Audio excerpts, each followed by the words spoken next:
భూత ప్రేత పిండ ప్రధానే. చదువుతున్నది తద్దిన మంత్రం, ఇది పెళ్లి. ఈ దిక్కుమాలిన పెళ్లికి రావాల్సింది అసలు మనం కాదయ్యా, మంత్రసాం. ఏ నిమిషంలో పురుటి నొప్పులు వచ్చేస్తాయో ఏమో. ఈ పెళ్లి క్యాన్సిల్ చేసుకుని బిడ్డ బారసాల రోజున మ్యారేజ్ ఫిక్స్ చేసుకుని బిడ్డతో సాక్షి సంతకం చేయించుకుంటుందో ఏమో. నువ్వు కానీ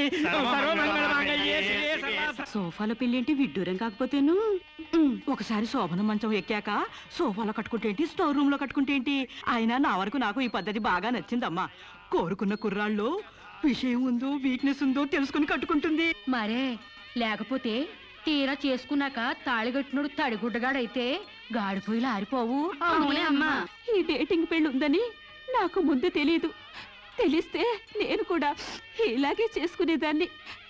చూడటానికి శోభన్ బాబులా ఉన్నాడని, కరెంట్ ఆఫీసులో పని చేస్తున్నాడని కట్టుకున్నా. తర్వాత తెలిసింది ఆయన బాడీలోనే కరెంట్ లేదని.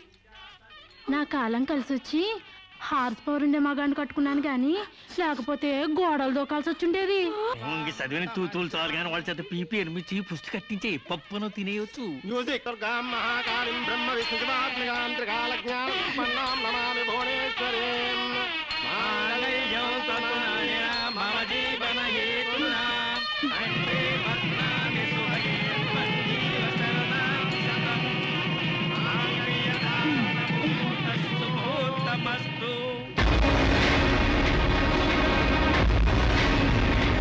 గాడ్రేజ్ బీరోలో భద్రంగా దాచుకో.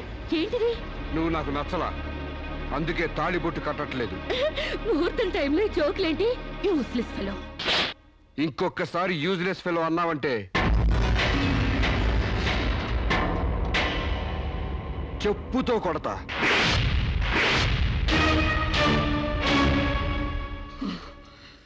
ఏమన్నా? ఏ అర్థం కాలేదా? నువ్వు నాకు నచ్చలేదు, నేను నిన్ను పెళ్లి చేసుకోవట్లేదు. ఇంకొకసారి యూజ్లెస్ ఫెలో అన్నావంటే తోళ్ళు చెప్పుతో కొడతా అన్నా.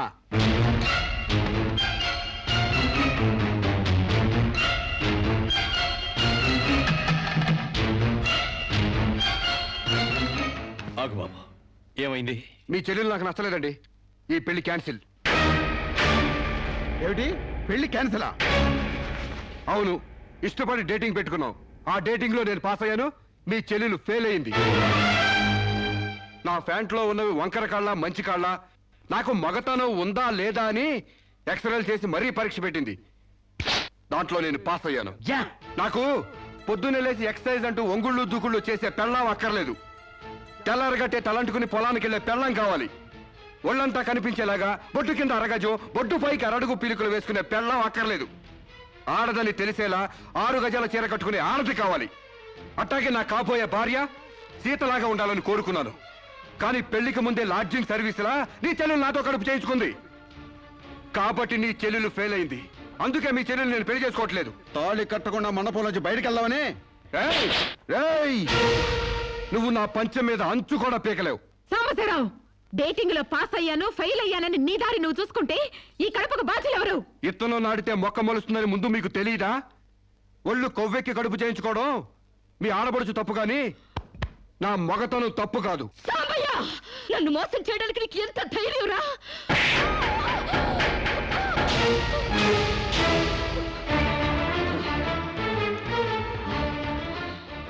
రారా పోరా, నువ్వు అంటానికి నేను పడ్డానికి నీకు నాకు ఏంటే సంబంధం? ఉంటే గింటే అక్రమ సంబంధం తప్ప. అగ్రిమెంట్ ప్రకారం మరో 6 నెలల పాటు డేటింగ్ చేయాలి. ఇద్దరు ఒకరికొకరు నచ్చితే పెళ్లి చేసుకోవాలి, లేకపోతే విడిపోవాలి. నేను నీకు నచ్చాను, కడుపు చేయించుకున్నావు. నువ్వు నాకు నచ్చలేదు, విడిపోతున్నావు. ఇందులో నేను చేసిన తప్పేంటి చెప్పండి. ముళ్ళొచ్చి ఆకు మీద పడ్డా, ఆకు వచ్చి ముళ్ళు మీద పడ్డా, ఆకుకే పడుద్ది బొక్క, నాకే ఊడిది తొక్క. నా గోతికి చెమట పడ్డావు తప్ప.